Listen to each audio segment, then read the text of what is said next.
Dari sejarah kita lanjutkan landasan filosofis, filsafat fenomenologi dan filsafat eksistensialisme melahirkan psikologi fenomenologi dan psikologi eksistensialisme yang melandasi filosofi yang melandasi humanistik dan analisis eksistensialisme. Keduanya ada kedekatan historis dan konseptual. Kita lihat bagaimana fenomenologi dan eksistensialisme disatukan dalam eksistensialisme oleh Sartre dan Heidegger. Mendapatkan konsep fenomenologi Husserl dan ajaran eksistensialisme dari Kierkegaard, Sartre dan Husserl membangun landasan eksistensialisme. Dari situlah lahir psikologi fenomenologis dan analisis eksistensial, landasan dasar pendekatan humanistik dan analisis eksistensial. Itulah kedekatan konsep dan juga historis. Inilah landasan dasar yang patut kita identifikasi pokok konsep teori pemikirannya. Berikut membangun apa yang dilakukan psikologi dengan landasan filosofis itu. Ya, di sini perjalanan filsafat fenomenologi, identifikasi fenomenologi sebagai metode, dilanjutkan dengan psikologi fenomenologi. Demikian juga dengan eksistensialisme. Jika kita perhatikan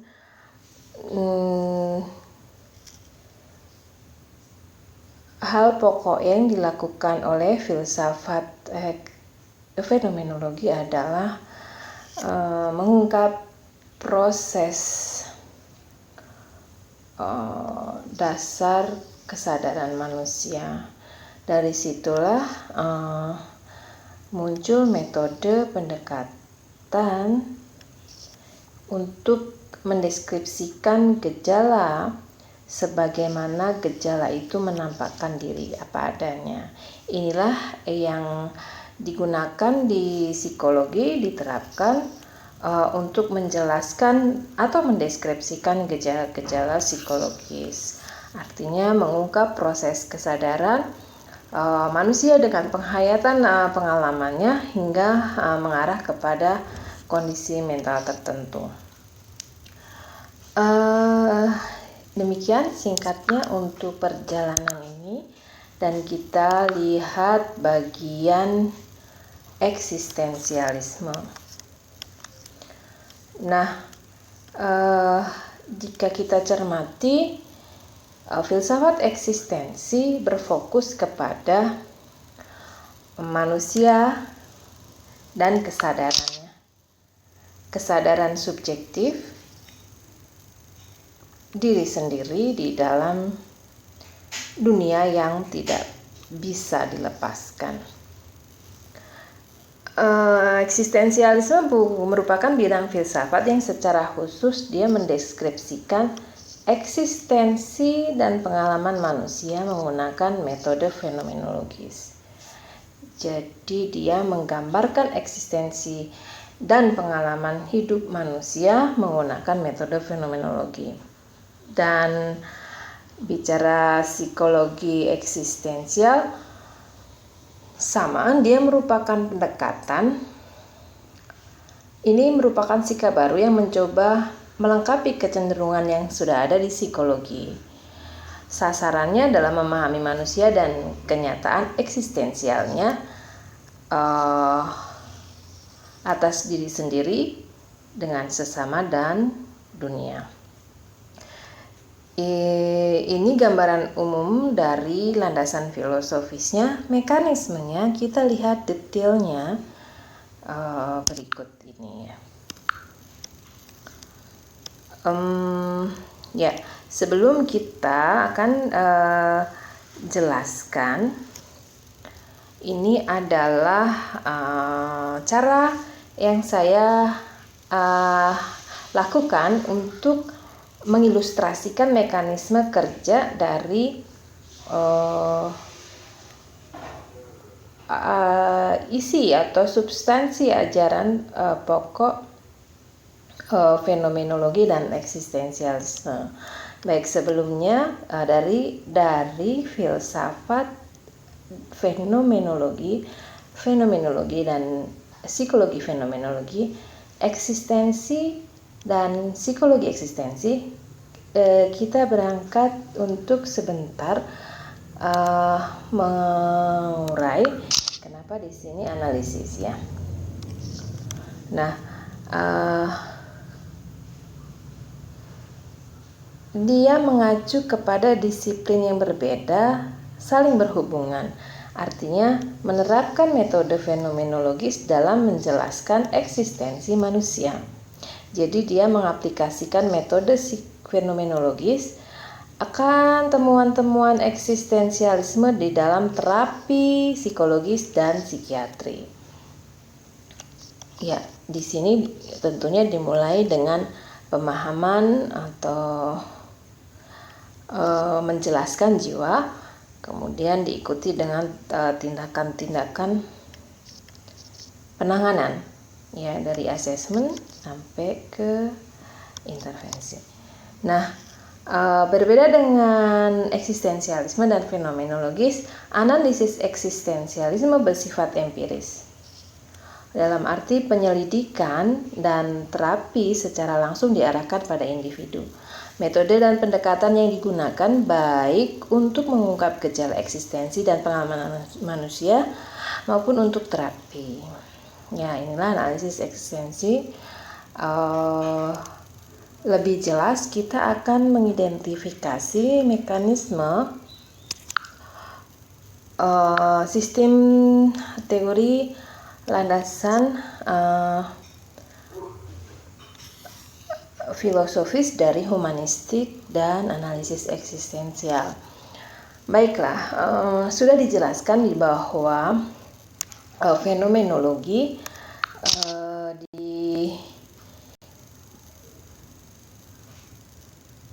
dasari isi pokok mengungkap kesadaran. Nah, di sini teman-teman adalah proses kesadaran manusia. Hasil identifikasi penelusuran filsafat fenomenologi akan pekerjaan kesadaran. Nah, proses kerja kesadaran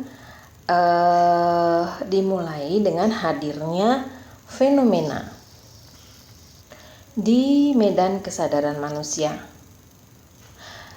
Jadi di dalam medan kesadaran ini setiap saat, setiap waktu secara konstan hadir fenomena atau bisa disebut gejala. Nah, gejala ini adalah objek kerja kesadaran kita. Nah,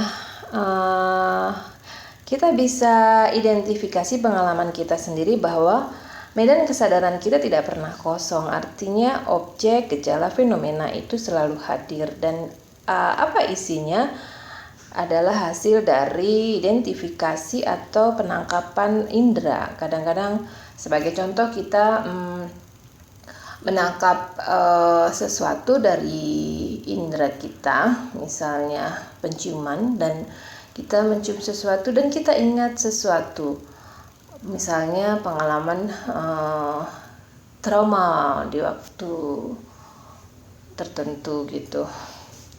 Nah, inilah yang dikerjakan oleh medan kesadaran gitu. Nah, fenomena ini yang menjadi menonjol dan dikerjakan atas kerja intensionalitas. Jadi di mana kita tertuju atau terpusat kepada sudut mana dari fenomena itu. Kemudian fenomena itu diorganisasikan dengan gagasan hidup atau pandangan hidup dan menghasilkan makna. Makna inilah yang akan menentukan apa tindakan mental. Sedih, marah, tersanjung, dan seterusnya. Tindakan mental ini kemudian akan diekspresikan dalam ungkapan baik verbal maupun non-verbal dalam bentuk perilaku. Baik teman-teman, inilah sederhananya proses kesadaran manusia yang diungkap oleh filsafat fenomenologi sehingga menjadi metode yang digunakan untuk mendeskripsikan gejala sebagaimana gejala itu menampakkan diri, dan kita menggunakannya untuk mengungkapkan gejala-gejala psikologis. Kita bayangkan gejalanya apa? Contoh saja menderita. Dari fenomena kesadaran misalnya di poligami. Nah, ini ya kita melihat gejala psikologis ini untuk kita pahami bagaimana bisa dia menderita atas proses yang seperti apa. Kita telusuri bagaimana proses itu berlangsung di dalam dia mengarahkan diri dalam proses kesadaran. Gitu. Saya akan contohkan dalam kehidupan sehari-hari berikut dengan ilustrasinya sehingga bahkan ini kalau kita melihat bahwa proses kesadaran kita bekerja atas pengalaman hidup bahkan keseharian dan bagaimana berfungsinya, bagaimana bekerjanya, berikut dengan di dalam setting kita memahami gejala-gejala psikologis yang dialami manusia. Oke, kita lihat seperti apa ilustrasinya. Ya, eksistensialisme. Eksistensialisme menjelaskan bahwa manusia ada di dunia begitu saja dan tidak bisa menolak akan ngapain, mau melakukan apa di dunia, menjalankan hidup seperti apa, dan nanti akhirnya mati gitu. Maka satu kondisi di mana dia memiliki kebebasan mutlak untuk menerima kebebasan ini dan membuat makna hidup untuk menentukan seperti apa dia akan bertindak dan menjalankan kehidupan. Kebebasan ini justru ketika ditolak akan mengarahkan kepada situasi ketakutan, ketidakberanian, kecemasan karena tidak berani memilih dan menentukan makna hidup.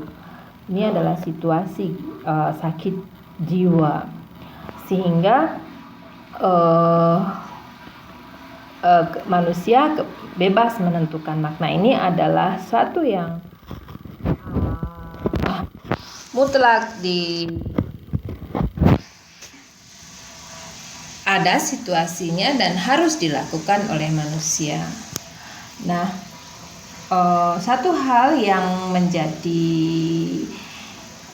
dampak dalam suatu kebebasan atas makna dan memilih adalah tanggung jawab. Konsekuensi dari pilihan yang dibuat gitu. Nah, eksistensi menjelaskan bahwa takaran untuk pilihan ini menjadi suatu hal yang keniscayaan karena ukuran moral, ukuran aturan, ukuran baik buruk dan segala sesuatunya itu sudah ada di dalam kebebasan itu sendiri.